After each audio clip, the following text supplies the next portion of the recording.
좋은 데 갈 수 있다고 이렇게 말씀을 하셨었는데, 혹시 이제 누구나가 업은 짓는 것이지만 그래도 굉장히 옆에서 봤을 때 이 사람은 정말 죄를 많이 지었다 평소에, 그런 사람이 어디서 이제 깨우침을 받고 좋은 마음을 냈다면 그런 사람들도 좋은 곳에, 극락이나 이런 내생에서 좋은 곳에 갈 수 있나라는 그런 의문이 좀 들었거든요.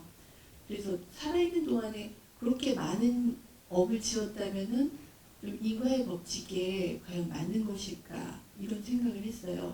그 목면존자나 앙굴리마라이 같은 경우도 어쨌든 자신의 죄를 다 업을 받았는데, 그 사람도 죽기 직전에 채우심을 좋은 마음을 내서 잠시나마 좋은 곳에 갔다 금방 또 지옥으로 떨어지는 것인지. 이 업이라고 하는 걸 추상적으로 생각을 하시면 어려워요. 업은 뜻이 뭐냐면 행위예요, 행위. 모든 행위가 업이에요. 그리고 모든 행위는 흔적을 남긴다 그래요. 뇌과학에는 어떤 흔적을 남기냐면 뉴런과 시냅스라고 하는 생각길을 만들죠. 그리고 그 생각길이 강화되면 가소성이라고 해서 두뇌 자체를 변화시키면서 습관을 형성하는 겁니다. 두뇌에는 그런 흔적들이 남고요. 마음에는 어떤 흔적들이 남냐면 그 두뇌하고의 연결성에서 마음의 습성, 습관, 태도라고 하는 것들이 형성이 돼요. 이런 걸 뭐라 그러냐면 그렇게 형성된 업을 그냥 업이라고 안 하고 업력 이렇게 표현하는 겁니다. 업은 한번 이렇게 움직인 걸 업. 그런데 이렇게 움직이는 걸 100번 하고 1000번 하고 10,000번을 하면 태가 좀 달라져요, 안 달라져요? 무용 안 해보셨어요? 무용할 때 그냥 이렇게 하는 동작이 이게 100번 한 사람, 1000번 한 사람, 10,000번 한 사람이 태가 달라요.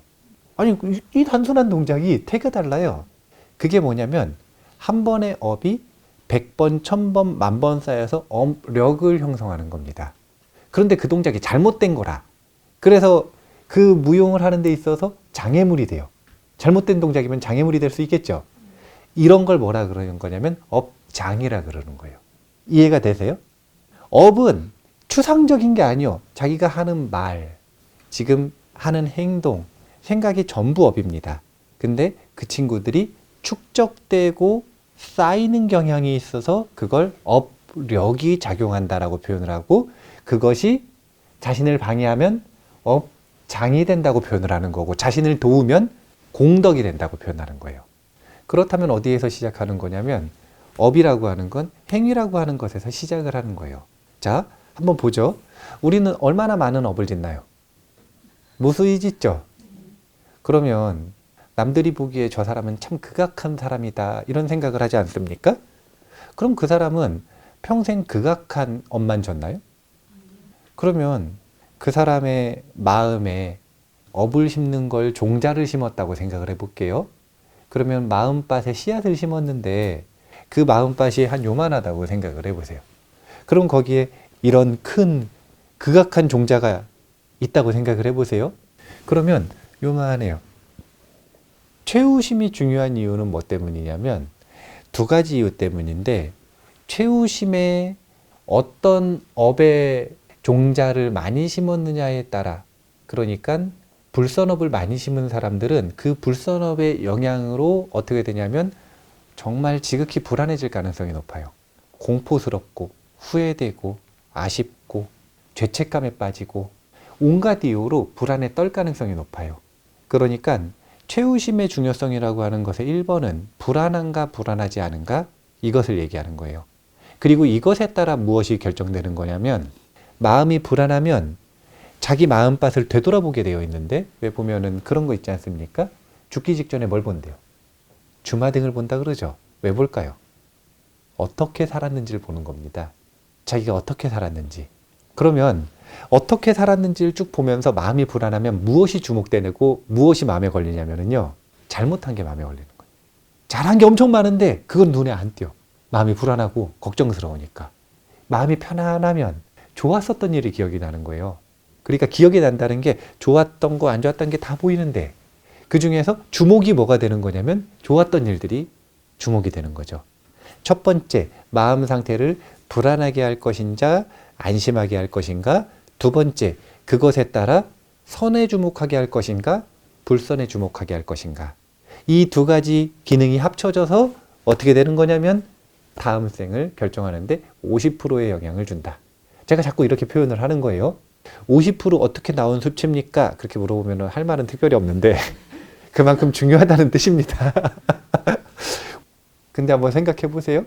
주마등에는 요만큼의 자신의 평생의 마음밭을 볼 거 아니에요. 근데 그 사람의 마음에는 이 선업종자하고 불선업의 종자가 요만큼만 심어져 있을까요? 더 심어져 있을까요? 우리는 무한한 삶을 살았다 그러잖아요.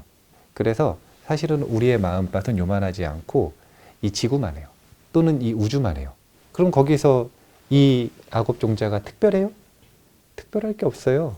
지극히 선해 보이는 사람도 이만한 악업들이 자기 마음에 무수히 많아요.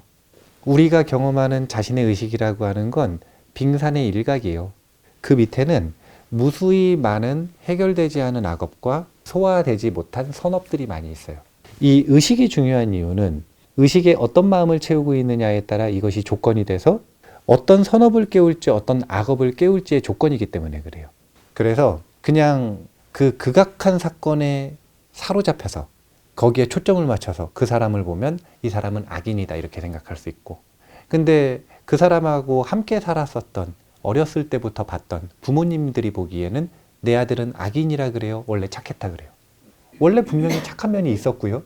그리고 또 그런 분들 입장에선 더 객관적으로 볼 수 있는 거죠. 부모님이라 객관적으로 못 본다고 생각을 하지만 그게 아니라 더 오랫동안 많은 행동들을 봤기 때문에 사실은 더 객관적으로 보는 거예요. 그리고 이번 생을 넘어선 지혜를 가지고 있는 분들에게는 이 사람은 지금 이 순간에 선해 보이기도 하고 불선해 보이기도 하지만 어차피 그 선과 불선을 왔다 갔다 하면서 변화하는 건 원래 끊임없이 하던 짓이거든요. 그러니까 별다를 일 없는 지금 상황이에요. 얼마나 좁게 보느냐에 따라 요만하게 보면 저게 너무너무 커 보이고 조금 더 펼쳐보면은 조금 작아지고 지구만하게 펼쳐서 놓고 보면은 아주 작아지고, 그래서 그 사람이 선과 불선 중에 어떤 열매를 먼저 맺고 무엇을 먼저 경험하게 될 것인가 라고 하는 것도 마찬가지로 지극히 주관적인 그 사람의 마음의 영역이다. 이렇게 생각을 하시면 되고요. 그렇게 극악한 악업을 일으켜 놓고도 마지막에 마음을 참회해서 마음을 편안하게 할 수 있다면 사실은 그 순간엔 대단한 수행자인 거죠. 수없이 선업을 지어놓고도 마음이 불안해가지고 마음을 다스리지 못하는 사람도 있는데 만약에 그렇다면 존중할 만하죠. 원래 정말 어려운 일인 건데. 근데 그걸 해냈으니까. 그런 식으로 관점에 따라 바라보는 관점은 얼마든지 달라질 수 있다. 그리고 우리의 관점과 가치평가와 전혀 상관없이 이 법계에는 이 법계에 적용되는 원칙들이 있다. 인과율이라는 게 있다. 이렇게 생각을 하시면 됩니다.